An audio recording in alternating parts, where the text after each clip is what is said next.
Hello mga lods, mga kasama, welcome po muli sa aking YouTube channel, Mel Agmata Vlog, at ipalo nyo na rin po kami sa aming Facebook page, ang Comrades for Peace Advocacy and Development Workers Association. Ito po ang samahan na binuo ng mga dating kadre at CPP NPA members na nagbalik loob sa ating gobyerno upang patuloy na isulong ang pangmatagalang kapayapaan para sa ating bansa at para sa kaunlaran ng mga Pilipino. Ngayon po ay pag-uusapan natin bakit nga ba ni-revoke ng Security Exchange Commission ang license ng Rappler. Ayon kay Undersecretary Lorraine Badoy ng National Task Force to End Local Communist Armed Conflict NTF-ELCAC, na-revoke ang license nila by the Security Exchange Commission dahil sa marami silang nilabag na batas.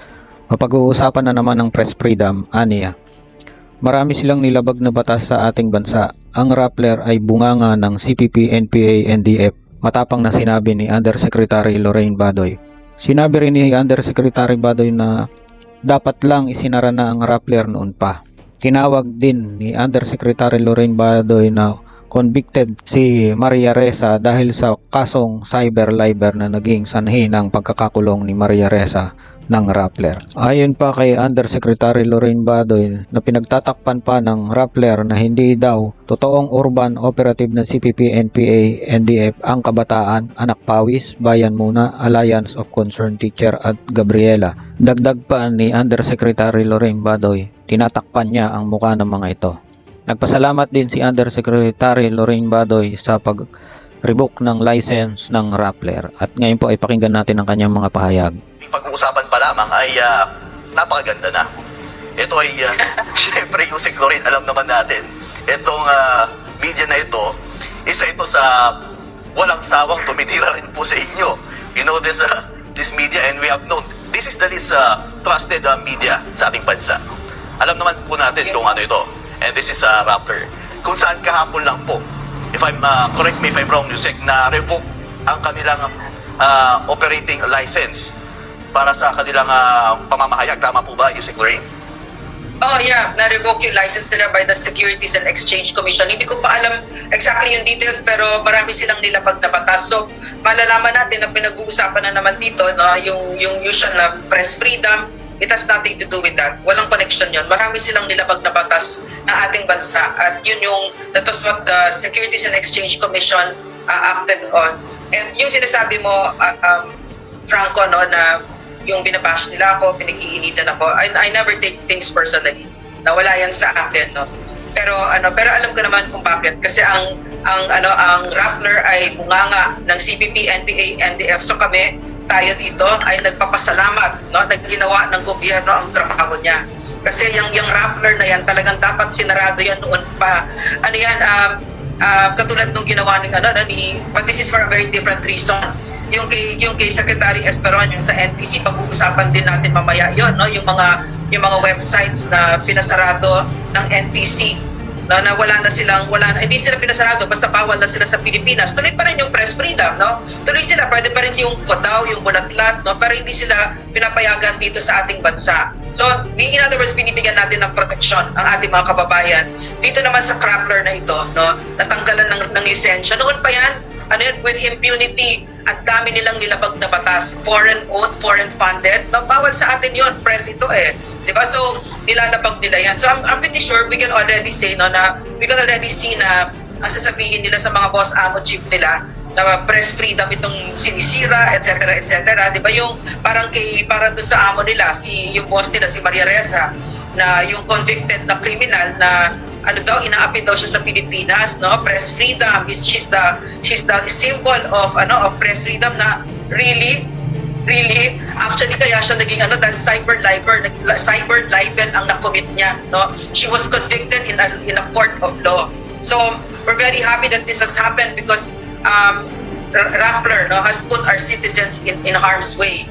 One example lang, isang maliit lang na example, yung sinabi niya, no, na ang Alcadev ay hindi daw this is daw government regulated, no, and all those beautiful things about Alcadev na isang eskwela ng CPP, NPA, NDF at mouthpiece ito ng Save Our Schools Network. Kulang na lang halik-halikan nila itong Save Our Schools Network na isang kagagawan ng CPP, NPA, NDF na gumawa ng mga nagpanggap na mga eskwela pero actually mga terrorist training camps na kung saan yung mga kapatid nating katutubo, no, mga menor, ang ginawa talaga nilang biktima dito, and where some of the worst crimes were committed, no? Like what? Human trafficking, kidnapping, radicalization, murder, massacres, yung ito'y saharan, no? All of this, no? And recruitment, and terrorist financing, child slavery, sexual abuse dito sa mga eskwela na ito. And yet, what did Rappler say? When government was already very clear, no, that these are terrorist training camps, sinabi niya na that's not true. These are schools that take care of the indigenous peoples, no, senior high school students na tinuturuan ng agrarian reform. Binigyan niya ng takip, no.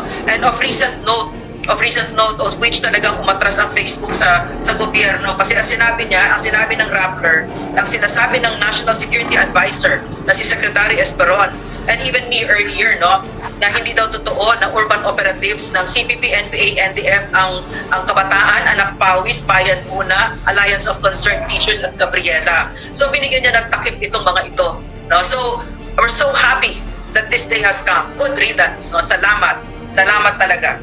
Yes, Yusek, kaya nga. And never even once na pinuri ng Rappler ng ating government sa very yung nakikita natin ngayon, like our reports and everything, that halos lahat ng Pilipino ay naniniwala at nakikita nila kung paano umuunlad ang ating bansa. Pero in spite of that, Rappler keeps on throwing all the negative things about the government. And the fact that they're supporting the narrative of the CPP, NPA, NDF is talaga naman that wala silang ibang objective to destroy the government. And this is one of the reasons. This is not really press freedom. You're destroying the government. If there's press freedom, you also have to help the government. You have to support the government. And what Duterte was doing clearly shows what patriotism is. Yes, Jade. Alam mo, Yes, wait, masigit lang, Jade, alam mo, Franco at Jade, no? Sa totoo lang, pag nagbi-meeting kami ng ganyan, nakikita talaga kung bakit ito tumagal ng ganito katagal, itong salot na ito. Kasi ang gobyerno, hindi niya ginagawa ang trabaho niya. No, kunyari ang COMELEC, ba't hindi mo na i-disqualify yan? Overwhelming ang evidence. Halos 3 taon na ito. Nandiyan na yan sa inyo. Bakit hindi ninyo galawin ito? Ba't hindi ninyo aksyonan yung ginawa ng NTF-ELCAC sa inyo na binigyan kayo ng napakaraming ebidensya, no? So nakita natin kung bakit ito tumatagal ng ganito. Kasi talagang gobyerno hindi niya ginagawa talaga ang trabaho niya. So we're very grateful that the Securities and Exchange Commission has done its job of revoking the license of this what do you call this ba? It's a blog site. It's not a media outfit, di ba? It's mga mercenary yung mga mercenaries. So we're so ang lesson talaga dito sa gobyerno, talagang gawin natin ang trabaho natin. Kasi pag hindi natin ginawa ang trabaho natin, no, ang nasasaktan yung pinakamaliliit. Kunyari lang dito yung sa Alcadem. Just of recent note, no, nasarado na yung mga yung mga terrorist training camps na yan.